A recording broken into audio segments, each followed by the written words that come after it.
हिंदू राष्ट्र की सार्थक परिभाषा है हिंदुओं में एकता। हिंदू राष्ट्र की सार्थक परिभाषा है सब में समानता। हिंदू राष्ट्र की सार्थक परिभाषा है ना कोई अगड़ा ना कोई पिछड़ा।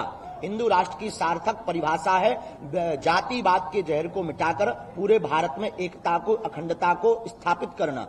हिंदू राष्ट्र की परिभाषा का मतलब है अन्याय करने वालों के खिलाफ वो पुरजोर तरीके से एकता के साथ उन्हें कठोर दंड देना एवं न्याय की और सत्य की जीत करवाना। हिंदू राष्ट्र का मतलब है सनातनीय हिंदुओं को भारत में और हिंदुस्तानी होने का गौरव होना। हिंदू राष्ट्र का मतलब है वंदे मातरम कहने से ना शर्माना। हिंदू राष्ट्र का मतलब है भारत माता की जय बोलने में झिझक न आना। हिंदू राष्ट्र का मतलब है कि भारत में रहने से डर लगता ये बुजदिल भारत में बंद हो जाए और कदम से कहें हम हिंदू हैं और भारत देश हमारा है। क्या लगता है आपको कब तक बनेगा हिंदू राष्ट्र? जब तक तुम्हारे जैसे पढ़े लिखे नौजवान नहीं जागेंगे तब तक भारत हिंदू राष्ट्र नहीं जगह बनेगा।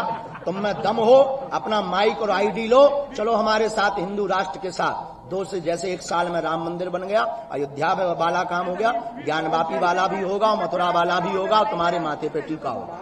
देखिए, एक ही सिद्धांत, हम सब हिंदू एक, बस कहानी खत्म। अगर इस देश को सबसे बड़ा, इससे बड़ा कोई उत्तर, इससे बड़ा कोई समाधान, इससे बड़ा कोई उपाय भारत को बचाने का नहीं है। यहाँ विदेशी लोग आते हैं तो वो कहते हैं मैं ब्राह्मण हूँ, मैं ठाकुर हूँ, मैं क्षत्रिय हूँ या मैं वैश्य हूँ। पहला परिचय ये होना चाहिए मैं हिंदू हूँ। इसके बाद कहीं आवश्यकता पड़ने पर हम नहीं कभी बताते कि हम शुक्ल हैं, हम ब्राह्मण हैं, गर्ग गोत्रीय, सरयू पारी, हमारी जाति शुक्ल है, पर हम एक ही बात कहते हैं हम कट्टर सनातनी हैं, थे और रहेंगे।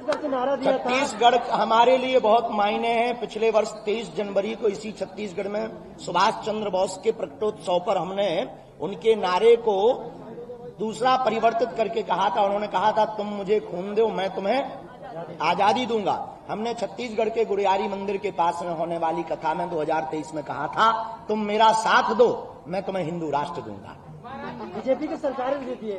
मथुरा में वापस गंगा बचवाने के लिए आपका क्या योगदान रहेगा? मथुरा में वापस गंगा बचवाने हम तो पूरे भारत में योगदान ही दे रहे, गाली खा रहे, हम गाली हम खा रहे, वे हैं फोटो वायरल हमारी हो रही, जगह जगह धक्के खा रहे, उपद्रव सह रहे, शरीर सूख के आदो बचो। पिछली साल बड़े खूब चमक धमक रहे थे, अब सब गायब हो जा रही, इससे ज्यादा योगदान अब तुम मौत चाहते हो क्या हमारी? स्कूली पद्धति में जब तक गीता और रामायण का पाठ्यक्रम प्रारंभ नहीं करेंगे इस देश में बड़ी विचित्र दशा है।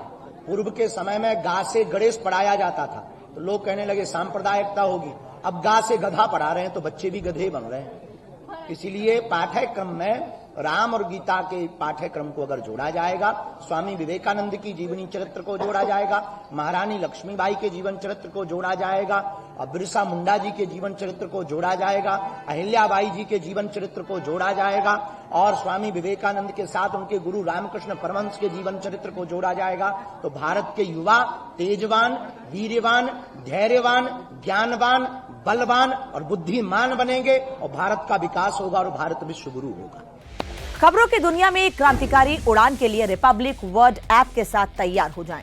दोस्तों, ये सिर्फ एक ऐप नहीं बल्कि देश दुनिया की हर खबर को आपकी उंगलियों में हर समय अपडेट रखने का माध्यम है। हम सिर्फ एक न्यूज ऐप लेकर नहीं आ रहे हैं बल्कि हम रिपब्लिक टीवी में न्यूज के एक नए युग की शुरुआत कर रहे हैं और मैं आपको रिपब्लिक वर्ल्ड ऐप ज्वाइन करने के लिए आमंत्रित करती हूँ। रिपब्लिक वर्ल्ड मोबाइल ऐप में ब्रेकिंग न्यूज की शक्ति के साथ प्रभावशाली प्रोग्राम की धड़कनों का सार है, एक ऐसा प्लेटफॉर्म जिसमें खबरों का खजाना मौजूद है। रिपब्लिक वर्ल्ड ऐप अब गूगल प्ले स्टोर और एप्पल प्ले स्टोर पर मौजूद है।